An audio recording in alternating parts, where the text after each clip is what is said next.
What's up guys, welcome to Vision Codes. How are you? I hope you all are fine.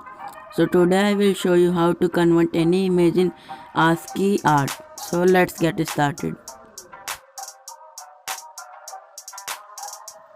You can use Visual Studio Code as well as PyCharm, but for now I'll use VS Code. So first open it and then make a new file and name it anything, but don't forget .py extension. So I will write ASCII.py, then open your terminal, open any of your browser, and then you have to search a package pywhatkit. So search install pywhatkit.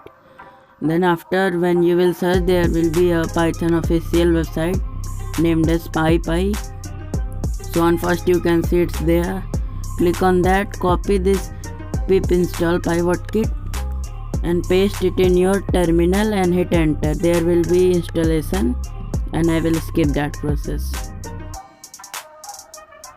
Then after installation, only 2 lines of code we have to write. So first we have to import that package. Simply write import pywhatkit.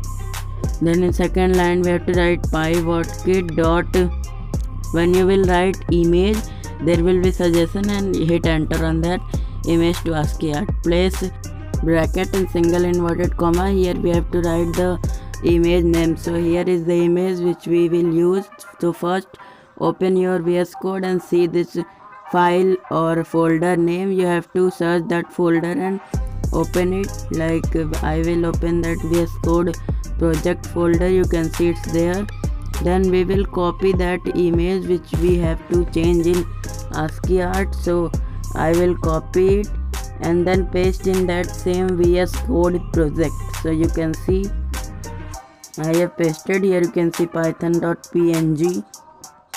Now open your VS Code and here between inverted comma you have to write your name, means your image name. Like I will write python.png, then place comma and then again use single inverted comma and you have to write the output file name. Like I will write python.txt. .txt is important. So you can see it is the only 2-line code which we will need. So I will run it in Python terminal. After executing, you can see here in the left side python.txt is available. So we will open that folder VS Code projects. So you can see here it. When we will open this, you can see it's the Python image which is converted into ASCII art. So that's it for today guys. Don't forget to like, share, subscribe and comment. Thanks for watching.